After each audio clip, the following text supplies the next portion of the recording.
Hello, everyone, and welcome. I'm Sarah Cott, Senior Vice President of Programming at The Hill. Thank you for joining us in person and also online for our event today, Making the Grade, Solving the U.S. Math Problem. I'd like to thank our sponsors, Collaborative for Student Success, for their support of the discussion. We're here today to talk about U.S. math education. Many states have laws aimed at improving literacy, but few are putting the same weight behind targeting math instruction. A recent study found that middle and elementary school students' math progress stagnated last year. On average, students need the equivalent of an additional 4.5 months of instruction in math to catch up to pre-pandemic levels. But this downward trend began years before the health crisis, raising questions about a decade of disappointing results for math students and economic and civil repercussions to come. Which states are leading the charge to solve the math crisis, and how did the coronavirus wreak havoc on math? And how can the United States close the performance gap between advantaged and disadvantaged students? We will answer those questions and more. But before we get underway, please silence your cell phones, but keep them out because we have a very fun interactive program today as part of our presentation, so make sure you have your phones in your hand and you have your QR codes on your chair. And you can also online follow us on Facebook and Twitter at the Hill Events. We will be using the hashtag HillEducation. And with that, I am delighted to welcome Adam Erzing, Deputy Director at the Collaborative for Student Success, to begin the interactive portion of our program. Thank you.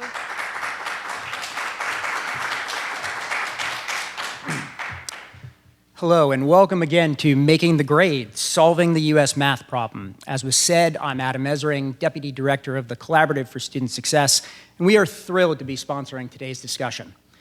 As part of the event today, as was mentioned, we're going to ask you to weigh in on some different messages that currently frame math discussions, both in the classroom and amongst policymakers around the country. To do that, we'll share 4 interactive polling questions on the screen spread throughout today's program. Each will present you with a common argument for advancing math education, and we will ask you to choose the message that resonates with you the most. The final question today will actually ask you to rank all the messages that you've seen from most compelling to least. We're going to share the first question now to get us started. On your smartphone or device, please go to slido.com, that's SLIDO.com, and use the code hashtag #TheHillEducation to view and answer the first question. During the rest of the event, we will ask you to return to that screen to answer the remaining poll questions. Thank you, and we're excited to learn how you think math education should be advanced in this country.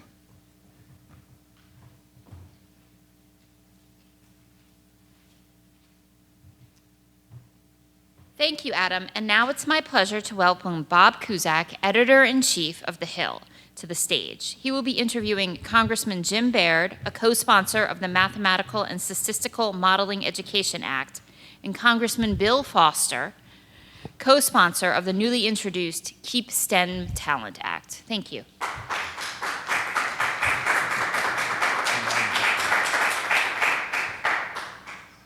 Well, thank you both for joining us. I know it's a busy time, and let me ask a little news of the day, news of the week, news of the month. Congressman Foster, we'll start with you. Are we going to have a government shutdown? Well, that's really not something I, as a Democrat, have a lot of control over, frankly. This is, I get asked that a lot. But I think what you need, particularly if you're in the minority party when this is happening, you need a coping mechanism.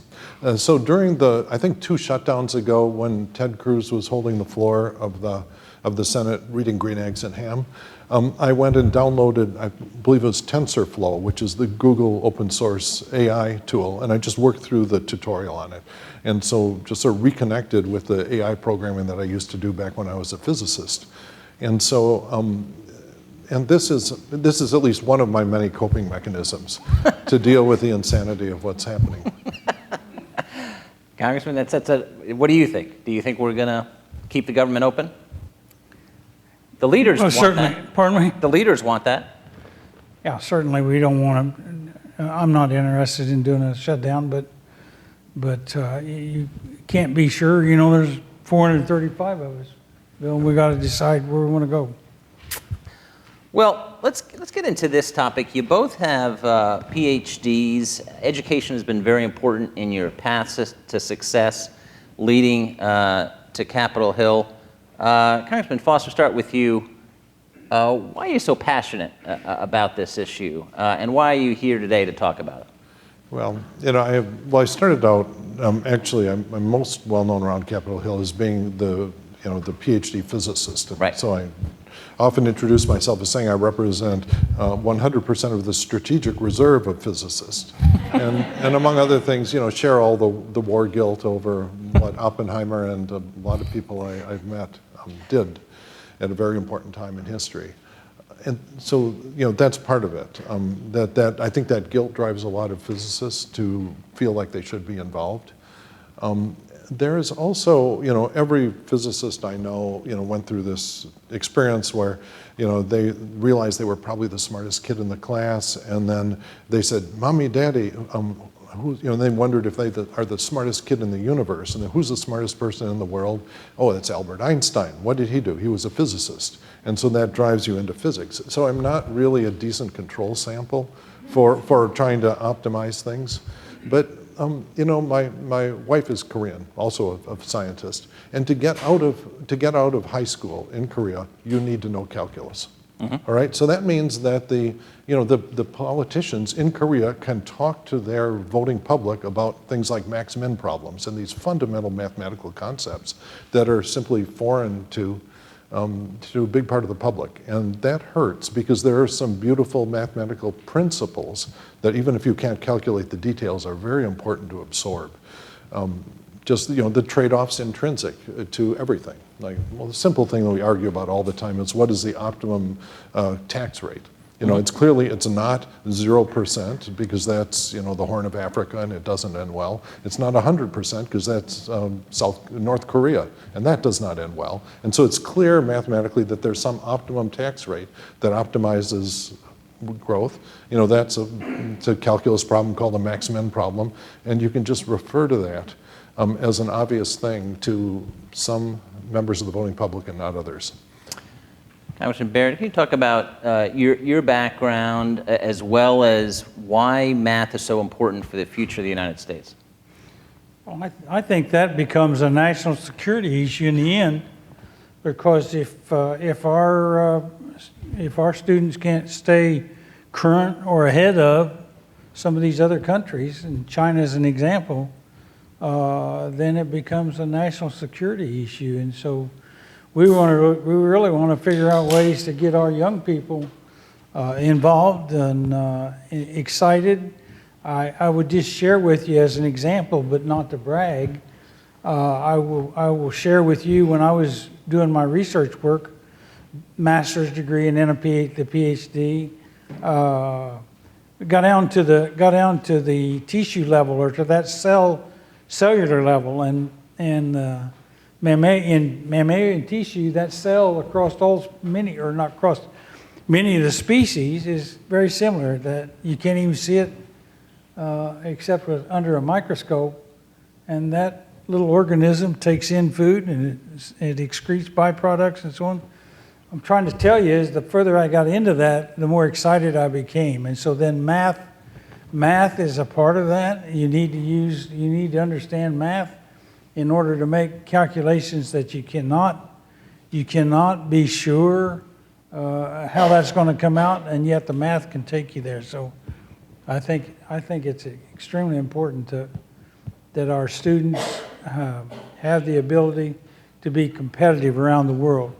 And I would just share, Bill, one of the things that I've seen as I looked at ways to get involved and get students involved in the STEM, I think the hands-on really works. I remember seeing one little example for young children in the first 2 or 3 grades of school that they all they had was a fish tank, and they had soil and sod on the top and the fish in the tank, but they cycled the water. It was a closed system, and some of those kids were really getting involved in that. And so that, then figuring out the math on how the water could be purified as it goes through the plants above the tank, the impact of the fish in that tank, It doesn't sound very exciting, but to those young kids, the teaching opportunities there were significant, and they wanted to get involved. So then, you know, the other thing that I see is the cell phones and the speed at which we're getting into technology. It's going to take math to figure it out. If you go into some of the, you know, toured, Bill, I'm sure you have too. When you tour some of these plants that we have around, like in West Central Indiana, I'm talking about these manufacturing facilities.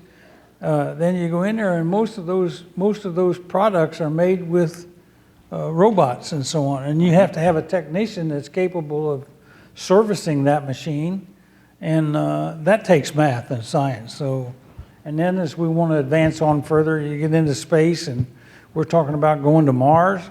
That takes math and science. And but my part of it is agriculture, and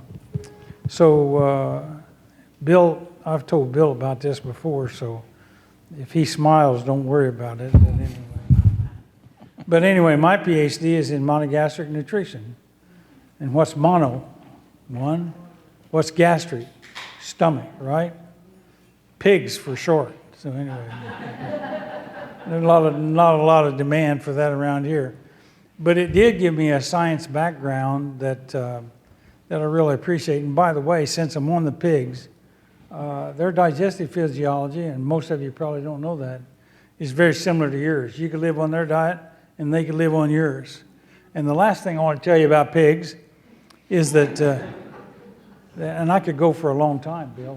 That's all right. But anyway. That's better than me going on about, you know, grand unified theories of physics. I think it's...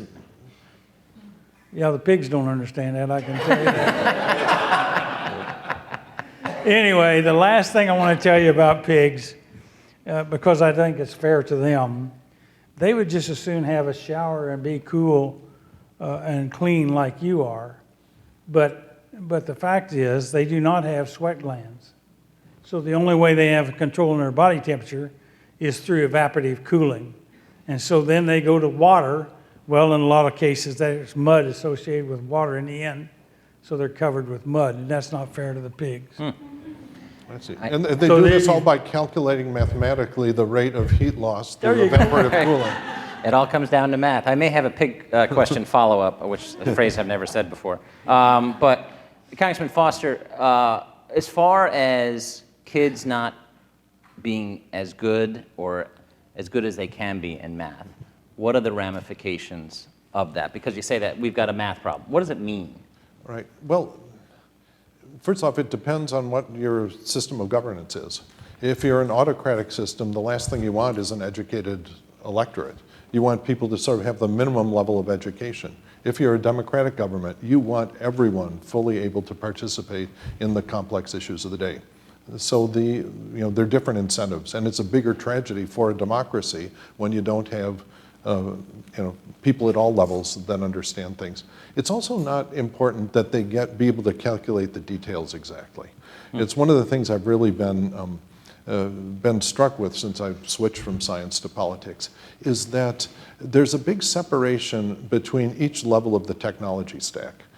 For example, I designed integrated circuits during my time in physics. I have a pretty good idea exactly what happens inside a cell phone, and that is absolutely no help in my ability to be an effective social media influencer. There's just a complete separation between that. And so maybe you sort of have to know what goes down one level in the technology stack, but not all the way to the bottom.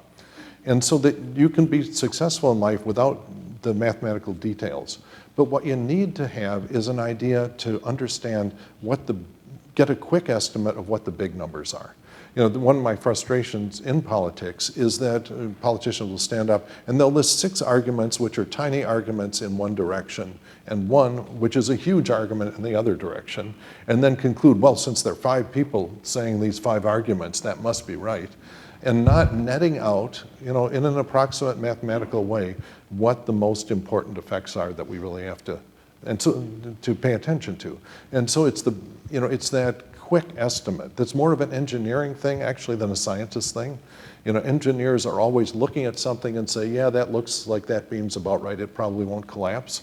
And, but that's a different skill. And we need that in the public to just understand when someone's blowing smoke, because the numbers, without adding them up in detail, the numbers in a rough sense just don't make sense. You both have legislation, Congressman Foster, I want to start with you, that would attempt to solve or begin to solve this problem. Tell us about the Keep STEM Talent Act. This is a bipartisan piece of legislation. Do you see that possibly moving and maybe being attached to some vehicle? Tell us about the bill and its chances. Well, sure. Well, it simply can be described as just stapling a green card to a PhD or master's thesis for STEM fields. Because, you know, the reality is that if you're, you know, we're going to have to react in, say, artificial intelligence in the next few years, or we're going to drop behind. You know, we're not going to start with first graders. They're not going to be able to participate on the time scale we need. But there is that talent from around the world. In fact, if you look at a lot of the big breakthroughs that led to this, they're from, you know, researchers from all over the world working in America, but from all over the world. And if we push them away, as we currently do, it's actively insane. At the very top of my list of what we came within one senator of getting this into the omnibus is simply, at least for Russian STEM scientists, when they get an advanced degree, we should give them a green card, to this sort of a way of you know, kicking Vladimir Putin where he may be sensitive and taking away what they need in order to have an advanced armed forces. And yeah, we hired a lot of we hired a lot of Russians after the, yeah, sorry about that. We hired a lot of Russians at the collapse of the Cold War. Because I was working in a national lab, and we just said, go out and visit Russia, and anyone who can really contribute, hire and bring them in. And we got so much fantastic work from those brilliant Russians that were just geniuses trapped in an unbelievably bad system. And so there are people like that all over the developing world and some of our enemies that could make a tremendous contribution here. So that's why I think that's very much at the top of my list. But you had a senator block that bill going into an omnibus in the past. That's right. And so that was the Russian part. And now I have my collaborator in this is another member of the Science Committee, Jay Obernolte, to try to get the Russian part of this done. And there's standalone legislation, and we're looking to attach it to anything that moves. Okay. That should be the easy thing for everyone, unless you truly love Vladimir Putin. Right. Congressman Baird, you have the Mathematical and Statistical Modeling Education Act. This passed 323 to 92 in the House last year. There's a companion legislation, also bipartisan, in the upper chamber. Can this get done? Can this be attached maybe to a moving vehicle appropriations, et cetera, et cetera? Absolutely. I mean, you know, that bill looks at providing grants to universities or NGOs that are involved in finding new ways to attract young people into the STEM curriculum. And so the fact that we can get involved, like I was talking about earlier, we can use that technology to be able to stimulate them and you know, to try and bring this to reality. We've been concerned about the number of chips or chip manufacturing and bringing that back to this country. And we had a CHIPS bill last year. But the thing that I learned in that is, how many chips do you think there are in a vehicle? And I thought, you know, 1 or 2 chips, and why we couldn't get those put together, Bill. But actually, there's 1,100 to 1,700 chips in a vehicle. So there you start to realize how important the knowledge base is and the STEM base is to learn how to do that technology. And so we've got a program going on at Purdue because of the CHIPS Act to teach young people how to manufacture chips. They're into an 18-inch wafer, and it's loaded with chips. And So it's not only a learning experience for those students so that they can go ahead and develop in the manufacturing of chips, but it demonstrates science and technology, STEM professions, the need for them. Congressman, just talking about education, it's become more partisan over the years, certainly in the wake of the pandemic. This was an issue before the pandemic. But can you talk about the partisanship? I mean, you're both appearing here. You're in different parties. You know each other. Can you talk a little about that and how it's really blocked a lot of legislation? Yeah, well, it's a frustration because particularly STEM education is not as controversial as, say, history. Because it's impossible to teach history without inserting a lot of cultural bias. Just what you think the important things that happened in the past. You can't teach all things that happened in the past, so you have to pick and choose. That injects cultural bias, and I think a democratic debate is the way to solve that. And so, there's a lot of angst about people that have not been involved in school boards getting involved. I don't think that's necessarily a bad thing. Mm-hmm. There is nothing more important to argue about than the education of the next generation of kids. But I think the big thing that's coming at us is AI tutors, because it is going to be revolutionary. Actually, a little over 10 years ago when I lost in the Tea Party wave election, and I spent 2 years not in Congress, the first thing you do is you make a list of everything you could do with the rest of your life. And so number 2 on the list, after, for good or ill, returning to Congress, was to actually design an AI tutor. So I went and downloaded a motion recognition kit, software kits and stuff like this, to see how they would work, with the idea that we could do 10 years ago, which was impossible, but is possible now, to make something that's as good as the gold standard, which is an individual tutor for each child. And I imagine most of you have tutored people at some point, and the way it works is you explain it to them, and then you look in their face to see if they get it or not. And if they get it, then you go on to the next point. If they don't get it, you explain it in a different way. You can use emotion recognition, that is a feature of artificial intelligence, to make a spectacular AI tutor. And places like the Khan Academy and probably 100 startups have latched onto that concept. And it's going to be very important that we look at the cultural biases that are being injected by those at the same time. It's well known to educators that you get best performance out of a student if you have a cultural match between the tutor and the student. But that can very easily devolve into the soft bigotry of low expectations. Mm-hmm. And so trying to make sure that isn't inadvertently programmed into what we do. But it's wonderful. Everyone's probably played with different chatbots, and my favorite chatbot is the chatbot Pi, which is from Inflection AI. It's Mustafa Suleyman, who's one of the thoughtful person that has this company. And what I love about it, it's Socratic. That it will ask you a question, or you ask it a question, and it gives you an answer. It says, but here is an important issue, and then it asks, what do you think about this? And it reminds me of the discussions that I had with my father. My dad was also a scientist who left science to become a civil rights lawyer and ended up writing a lot of the enforcement language behind the Civil Rights Act of 1964. But when I was growing up, he would have these Socratic discussions with me. He'd be saying, well, why do you think it is that leaves are green? And we'd go on into chlorophyll and everything, and just, I have very fond memories of that. And now anyone will be able to have a tutor that will be able to explain scientifically and whatever level of detail the kid's ready to understand why leaves are green or not.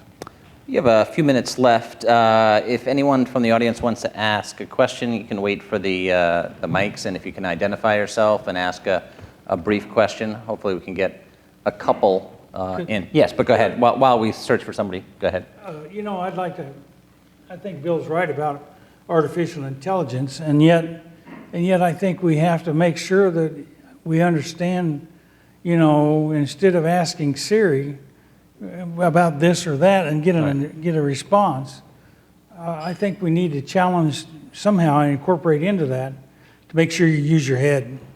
I mean to be able to think through a process. And that's compatible with what Bill just said. So I think it's very important that we learn techniques on how to analyze something and how to use the brain that God gave us. But along those lines, I don't think we have any questions from the audience yet, but Congressman Foster, just the future of AI makes a lot of people nervous. You're still going to need teachers, right? How is that going to work? What is the future of AI in education? Yeah, I think what teachers will do, they'll intercept it when the AI said, you know, I've been trying to explain this 4 different ways. The kid is smart enough that they should have gotten past it. Why don't you go and see if the kid's having problems at home?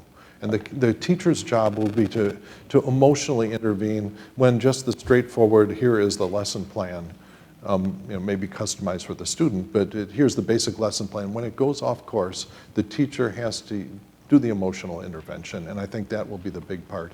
And to make sure that kids are developing socially, that, Yeah, you know, that's important. because that's more, you know, there's a school I read about somewhere that has a program where all the kids are matched up randomly every day for 1 day a week. And then they go out in pairs and walk a mile around together and talk, just 2 kids talking. And then at the end, they have to write a little essay about what they talked about. And so this is deliberately socializing kids to talk to strangers. And I think, you know, that struck me as something I wish I had when I was a kid. Right, the nice strangers, right? Well, in a protected environment. Right, yes, a protected exactly. environment to Yeah. actually, you know, it's a missing skill, especially after COVID. Especially after COVID. We got a question in the back. All right, thank you very much. Can you hear me okay?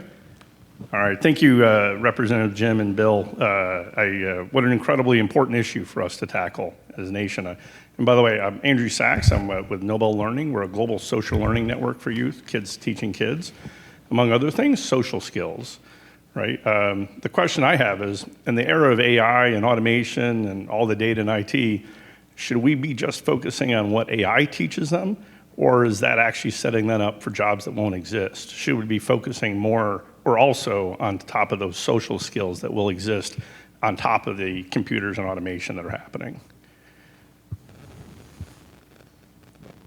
Give it a shot? No, I think you're absolutely right. It's going to be crucial. You know, it's hard teachers are having a heck of a time right now trying to figure out what they should be teaching their kids. You know, even things like computer code. You know, if you look at 20 years ago, everyone was saying, okay, kids have to learn HTML, right? Because in the future, everyone's going to maintain their own web page. And now we've got, you know, 5 billion web page maintainers that just maintain their Facebook page and don't know a word of HTML, and it doesn't matter. And so trying to understand how deep the technology stack, you actually need how many people. You know, for example, the number of chip designers that we need. You know, chips are absolutely crucial, but I'd be surprised if 1/100% of all humanity is actually required to know chip design to provide all the cell phones that we need. Also a chip designer. All right, oh, neat. Well, I am, okay. Well, I'm very proud that I've designed 10 chips. Every one of them has worked the first time, okay? Something. No spins on my part. That was too low. Congressman Baird, got 30 seconds. Give you a last word. Just your final thoughts on this space and where we need to go from here. Well, I started off by saying that we got to find ways to challenge and make it interesting for young people to want to get into math and science and STEM. Yeah. That's the key. And do you think the incentives are there now? Do you think there's enough interest, or you just have to encourage them? Because you don't want to force kids into stuff. Well, I think there's a way to use these, you know, these computers are becoming quantum computers and all that. I think there's probably some way to entice young people to get involved through the use of the computers and programs. And I think, Bill, you alluded to that some too. So anyway. Yeah. Well, we've run out of time. Please thank our 2 lawmakers for joining us.